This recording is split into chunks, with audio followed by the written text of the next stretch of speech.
Hai, ketemu lagi dengan Mbak Kiki di kelas online. Jangan lupa klik subscribe dan loncengnya ya, Dek, agar dapat video-video yang terbaru.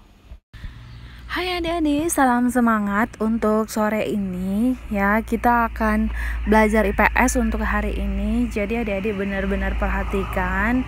Adik-adik yang bermasalah mengenai pelajaran IPS jangan bingung, karena Mbak Kiki sudah sediakan semua solusinya, cara cepatnya untuk menghafal. Ya karena selama ini kan permasalahan adik-adik itu, aduh Mbak Kiki, aku tuh susah loh kalau misalnya belajar IPS, ingatnya nanti sekali baca aja udah lupa. Nah ini jangan takut adik-adik, cukup ingat cara ringkasnya. Setelah itu ntar ada soal, suatu saat adik pasti tahu deh menjawabnya, seperti itu. Oke, langsung aja kita mulai deh untuk pembelajaran kita hari ini. Tetap yang pertama kita itu bahas soal dulu ya. Ntar kalau misalnya ada pertanyaan, kembali ke Mbak Kiki, chat di grup WA. Nah, untuk soal yang pertama, pertanyaannya di bawah ini perusahaan asing yang berdiri di Indonesia berasal dari negara Prancis adalah. Nah, di sini ada beberapa perusahaan di optionnya: A. Caltex, B. Siemens, C. Carrefour, D. Sony. Nah, kalau beberapa perusahaan ini pasti adik sudah sering dengar ya di televisi. Nah, jadi untuk Smart Solution-nya, adik-adik di sini ada kata kunci yang sudah Mbak Kiki sediakan dan Smart Solution Primagama sediakan. Kami memang repot. Adik ingat aja, kami memang repot, maka 3 sekaligus perusahaan dan asalnya adik-adik langsung ingat, yaitu kami Caltex Amerika, memang Siemens Jerman, kemudian repot Carrefour Prancis. Ingat aja, kami memang repot ya dek kata kuncinya, maka 3 perusahaan sekaligus adik langsung bisa terjawab. Gampang ya dek ya.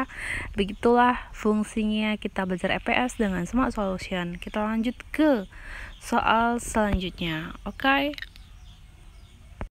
Nah, untuk soal nomor 2-nya, di sini adik-adik dia mengatakan soal mengenai globalisasi. Nah, adik-adik sudah pernah dengar belum ini mengenai globalisasi? Kalau globalisasi itu sendiri adalah mendunia adik-adik ya. Kalau global itu kan seperti globe ya. Globe itu kalau adik lihat bulat, di situ adalah peta seluruh dunia. Jadi mendunia. Apa aja yang mendunia Mbak Kiki? Mendunia bisa jadi pengaruh-pengaruh dari teknologi. Dari segi apa lagi? Dari segi makanan. Nah, itu yang ditanyakan dalam soal. Coba kita baca soalnya ya. Berikut ini 2 dampak perubahan perilaku masyarakat yang ditimbulkan oleh globalisasi. Kecuali yang ditanyakan berarti yang tidak termasuk: A.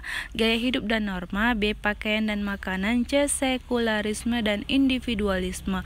Nah, sekularisme ini adalah paham yang melebih-lebihkan dari segi keagamaan ya, dan individualisme itu paham berlebihan terhadap diri sendiri atau egois. D. Komunikasi dan transportasi. Langsung kita jawaban ke SMART-nya adik-adik. Di sini sudah dikasih kata kunci untuk soal nomor 2 kita, yaitu gaya makan korma kompor. Ingat ya adik-adik tinggal hafal aja gaya makan korma kompor, maka jawaban yang termasuk dalam perubahan perilaku masyarakat yang ditimbulkan oleh globalisasi itu yaitu apa aja perubahannya Mbak Kiki kalau misalnya terpengaruh dengan globalisasi, yaitu gaya hidup. Misalnya kayak mana? Misalnya masyarakat sekarang itu lebih suka maka gaya hidupnya misalnya pergi ke kafe nongkrong, kemudian ke koro-koro seperti itu, karena budaya kita dari dulunya nggak ada seperti itu karena ada pengaruh budaya barat, makanya itulah pengaruh globalisasi. Makanan. Nah, jadi makanan ini terpengaruh misalnya apa? Kalau sekarang anak-anak remaja itu ya, bahkan orang tua sekarang itu lebih suka makannya di KFC ya, kemudian McDonald ya, yang memang tempat makanannya itu berfull kaca, jadi terlihat dari luar bahwa yang makannya situ oh iya keren, seperti itu. Itu pengaruh globalisasi juga. Termasuk korma ini untuk mengingat kata norma misalnya apa? Norma ini peraturan ya adik-adik. Misalnya peraturan apa? Peraturan kehidupan sehari-hari ya. Kalau kita lihat peraturan kehidupan kita sehari-hari itu sudah mempengaruhi budaya barat juga. Seperti apa? Atau peraturan pendidikan ya. Peraturan pendidikan yang ada di sekolah itu juga mempengaruhi, karena mau tidak mau pendidikan kita harus disesuaikan dengan peraturan internasional juga, perkembangan internasional juga agar bisa berdaya saing. Kemudian kalau dari segi pakaian nih, pakaian kita sudah banyak meniru budaya barat, apalagi kita lihat misalnya adik-adik di Bali ya, orang barat atau western, mereka itu lebih suka memakai pakaian bikini seperti itu. Itu juga dapat berpengaruh kepada orang-orang asli Indonesia. Mereka juga meniru sedemikian kayak gitu dari pengaruh dunia luar seperti barat. Kemudian itu komunikasi, dari gaya kita komunikasi itu juga banyak terpengaruh dari budaya barat. Kenapa? Kita kan juga belajar bahasa Inggris ya, yang menunjukkan bahwa kita itu akan bersaing di dunia pasaran internasional. Jadi wajib memang kita harus mempelajari bahasa Inggris, termasuk transportasi seperti kendaraan yang bermerek luar negeri itu juga banyak masuk ke Indonesia ya. Kemudian motor itu banyak yang berasal dari luar negeri seperti itu adik-adik. Nah, Dedi sudah paham ya tentunya bagian-bagian mana yang memang berpengaruh globalisasi, apalagi yang ada di Indonesia ini. Oke, ingat gaya makan korma kompor. Ingat ya adik ya. Oke, lanjut. Nah, untuk soal nomor 3 ini adik-adik kita belajar mata uang. Nah, mata uang, setiap negara itu memiliki mata uang yang berbeda-beda adik-adik ya. Bahkan nilainya juga berbeda-beda. Tapi untuk saat ini kita belajar itu dalam soal. Ini kita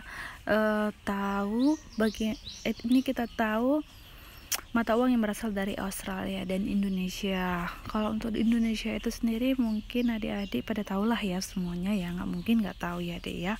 Emang dia tinggal di mana kayak gitu, pasti tinggal di Indonesia. Pasti Indonesia itu mata uangnya rupiah. Nah, jadi kalau untuk Australia itu sendiri apa sih Mbak Kiki? Di sini sudah disediakan sematnya. Semat ada sirup, ada Australia dolar sirup, kemudian Indonesia rupiah. Nah, berarti mata uang Australia adalah dolar adik-adik. Ingat ya, untuk ingat Australia dan Indonesia itu mata uangnya ada sirup, Australia dolar, Indonesia rupiah. Maka jawaban yang paling tepat adalah ayam. Oke. Nah, untuk soal yang keempat ini adik-adik kita kembali ke arah masa penjajahan Jepang di Indonesia. Nah, kita mau tahu organisasi bentukan Jepang di sini. Maka soal yang ditanyakan itu organisasi bentukan Jepang yang bertugas membantu polisi adalah. Nah, jadi adik-adik dulu di Indonesia itu ada yang memang tentara bentukan Jepang. Ada istilah-istilah tertentu. Makanya di optionnya ini coba kita lihat tuh A. Kebodan, B. Senindan, C. Fujinkai, D. Heiho. Dan untuk jawaban smartnya untuk memudah mengingatnya itu adalah Hei Praja Fujiwani, Senang Pemuda Badan Polisi. Pasti mudah diingat ya adik ya. Hei Praja Fujiwani, Senang Pemuda Badan Polisi. Kalau Heiho itu membantu prajurit. Hei Praja membantu prajurit. Pembantu prajurit itu Heiho. Kemudian Fujinkai barisan pembantu wanita. Jadi wanita itu pun membantu barisan prajurit Jepang pada saat itu ya.